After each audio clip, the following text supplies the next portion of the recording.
Sam Smith says that the starting point guard role is really Coby White's to lose. We're going to talk about that. We're still going to talk about some of the doubts around Coby White and Patrick Williams as starters this season for the Chicago Bulls. And lastly, we're going to preview the game tonight against the Toronto Raptors. We're going to get into all that and more right after this. You are now tuned in to Chicago Bulls Central, your number one place for all Chicago Bulls news and content.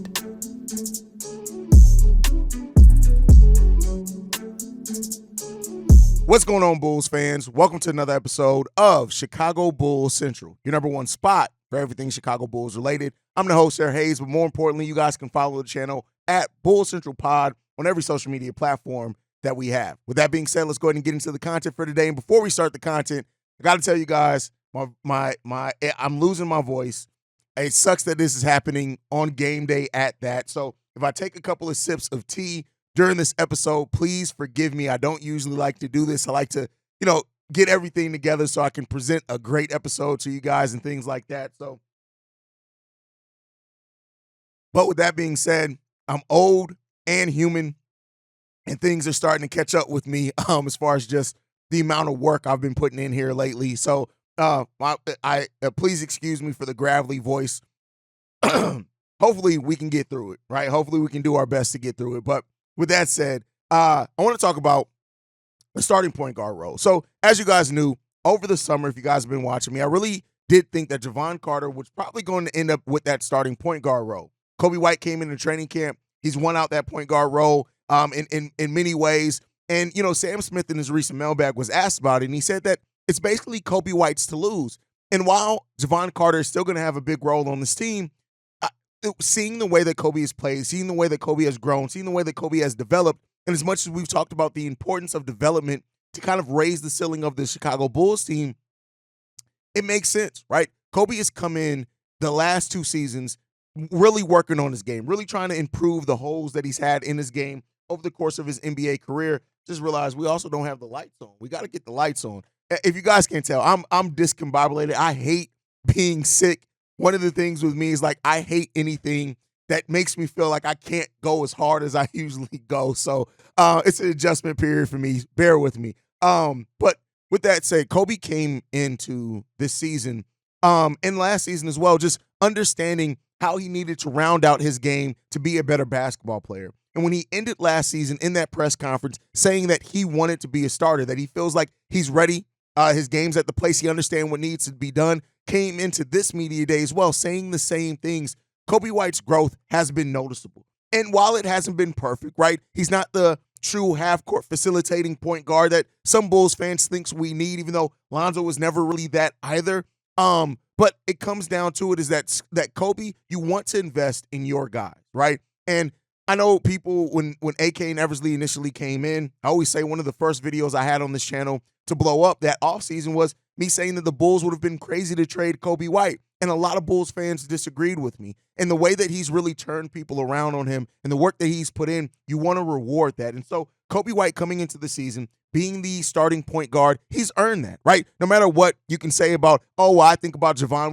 We had voicemails on it on Sunday as well. No matter what you think, Coby came in, you want to reward a player that comes in and does the work and tries to adapt their game, right?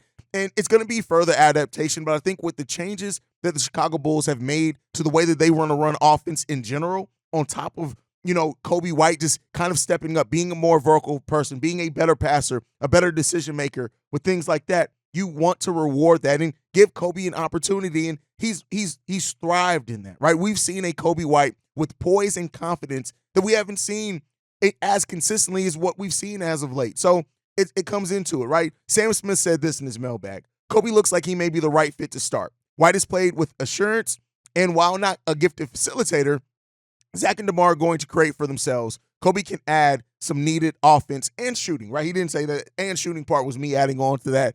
And while Coby White, I always will say, is not a shooter, he's a scorer, he can adapt his game. And what we've seen that with the changes, like I said, if you're playing a more free-flowing offense, you want more ball movement, both on the ball and off the ball, Coby White can thrive in that type of role. We just got to see it. We got to see Coby continue to do that, and he's going to be given every opportunity once the regular season starts, right? How Coby in this starting five overall kind of shakes out, it's going to be telling for the Chicago Bulls season. Now, to get into the next topic, Bleacher Report had an article which they went over 5 teams and the biggest cause for concern and doubt around those 5 teams, and they listed the point guard role, right? And you guys know how I feel about, articles from almost any major outlet. I feel like, those teams those writers don't always follow each team in and out. And so, them listing the point guard role as the one of the biggest signs for concern in the Bulls starting 5, it makes sense, right? Because we went from, Lonzo to Io, who was kind of up and down, and now we have Coby, who's been a starting point guard for before with the Chicago Bulls team, but really didn't have the type of success that we want to have, right? But I think overall, in I understand the national media doubt around it, and the Bulls still have to show and prove. Coby has to do that as well. Got to continue showing that development. But overall, there is still serious doubt around P. Will and Coby White as starters for this Bulls team for very different reasons, right? I think people realize that Coby White is a very talented player, but I also think that when it comes down to it, there's that doubt of, can he actually be a point guard, or will he be better suited to be an off-ball guard long term? This season is going to go a long way in answering that doubt for a lot of people. And then as far as Patrick Williams, we all know why the doubts around Patrick Williams. Some of it is because where he was drafted at is number 4. Some of it is his own natural passive nature, right? And some of it is just the fact that we don't always know if Patrick is in the best role for him to grow his game, right? We basically brought in a 4th overall pick and it basically asked him to be a role player, to be now probably the 5th option on offense in that starting lineup. And so while a lot of people look towards scoring to be kind of the indicator on how much a player can go, when with the lack of rebounding around P. Will as well, those are some type of concerns, right? And we laid it out with P. Will. He needs to be that gap filler, him and Coby to a degree, right? They need to be those players that help shore up some of the things and faults from this core 3 that we have on this team. Are they going to be able to do that consistently? We have 2 aggressive games from P. Will, 1 where Passive P made a return, right? And it's not a large enough sample size, but there is enough reason for doubt around these guys still. But I think we know what the core 3 is going to be. Yes, even with the changes to offense, we pretty much still primarily know who these players are. The thing that is going to be the difference maker, I feel, for the Chicago Bulls team is how well Coby and Pat really step up, and even to a lesser degree as well, Io. If he thrives off that bench role, right, and figures out the way that he needs to play coming off that bench, that again, that helps shores up some things for the Chicago Bulls. So while we don't have the sample size to say, hey, these guys are going to feel this great, there's reason for doubt. It's really up to Patrick Williams and Coby White to really step up in that needed way to really kind of bring this team together. I'm not putting it all on them. Let me be clear here. It's not all on them whether this starting 5 works or not. But the fact of the matter is that how they come into it with, right? The mindset and mentality they come into the starting 5 with is going to help paint that full picture for the Chicago Bulls heading into the season. So we got to see what that's going to end up turning into for this team. But I want to hear from you guys, right? If you're looking at this starting 5 group, what do you feel are the biggest positions of doubt for the team, right? The starting 5, I feel, is a really solid starting 5. I think more so than filling out like who's missing what, I think it's about the play style. Do you adapt the right play style to having this type of group of players, right? Yes, you still need players to step up and do certain things. Like I need Patrick Williams to get more rebounds this season. You're a starting power forward in this league. If you were to move to the 3 theoretically, okay, your rebounding isn't as big of a stat needed for you, but you're a starting power forward. That's what you're going to be on this version of the team. I need Patrick Williams to find a way to get a little bit more rebounds as the team is trying to rebound more as a team as well, right? So that's something that the whole team is trying to do. And if Patrick Williams finds his groove, and I'm not expecting P. Will to average 7 or even 8 rebounds per game, can you go out there and consistently get your 4 or 5, right? Can you consistently do that, right? And then build on top of that, right? The defense, we know that's the one thing that we can bet on with Patrick Williams for sure. Every single night is the defense. His role, the shots are going to go up and down for him. That just is the nature when you're a 4th or 5th option on offense for your team. So I'm not necessarily looking at him to have these huge scoring output numbers because that role is just not there for him.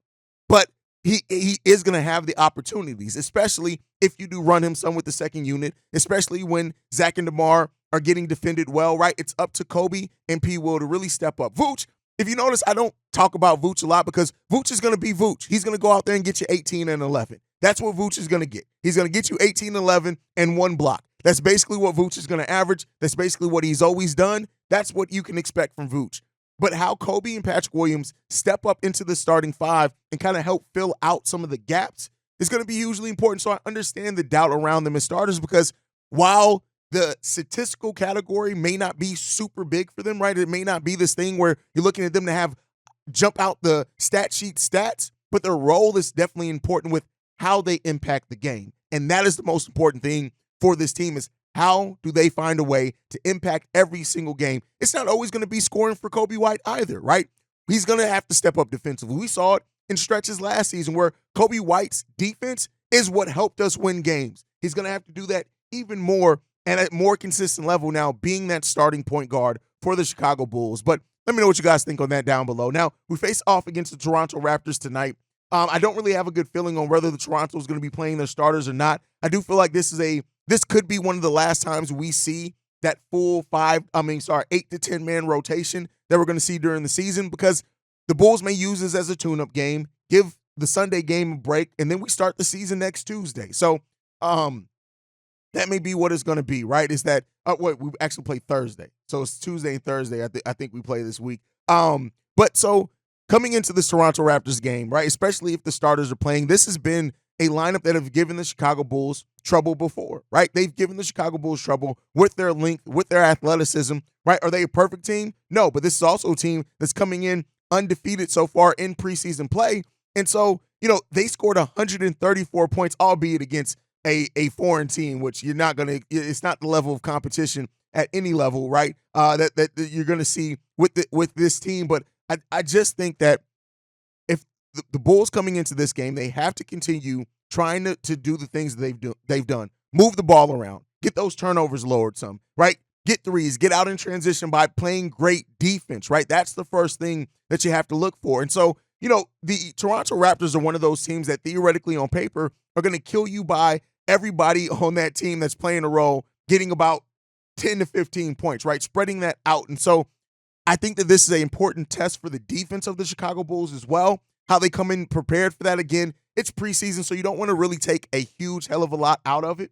But I want to continue to see that step and that development and that growth in the play style for the Chicago Bulls because I, for one, think it's important, right? I think that, you want to continue. You have to build into that routine you have to make it second nature. And right now we are still a team that's still adapting to playing a new style. We just are. We're still adapting to playing the new modern NBA style, to updating our offense so it looks like a 2023 offense. And so we've had some success in it. And it's looked pretty damn good when we have our main guys out there who we know are going to play a role for the Chicago Bulls team. But does that continue, right? That's kind of the things I'm looking for. Still looking for some things from the young guys. But Tim, still want to see him a lot if he's going to play out there. Want to see how Julian Phillips, who really, honestly, Julian Phillips, every minute, every game, you've seen him start rounding out and feeling more comfortable. Has he had the great stat night or anything like that? No, but you're starting to see him understanding and adapting to the NBA game. That's going to be the important part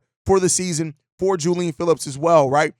Getting everybody acclimated, people that are actually a part of your future of this team. You got to make a decision on Carlik soon as well, too. Are you going to guarantee Carlik Jones' deal, or is he going to not make this roster? We just brought in Derek Favors and Khalil Whitney as well. What are we going to see from those guys? So those are some things that we're also looking for from this team, and we'll see what that ends up being. But, hey, I'm excited. It's game day. I'll be here live for the pregame, halftime hangout, and postgame shows, all live on the channel. So if you're on the podcast side and want to take advantage and take a part in those live streams that we're doing, make sure you guys go over to the YouTube channel. Just search Chicago Bulls Central. But that's my time for today, guys. I'm going to rest the voice up so I can be ready for the night for you guys, man. You guys make sure that you follow the show at Bulls Central Pod. You send us any feedback, questions, comments, concerns, bullcentralpod@gmail.com. And then lastly, if you want to leave a text message and our voicemail for our mailbag, the number to do so, 773-270-2799. We are the number one spot for everything Chicago Bulls related, thanks to you guys.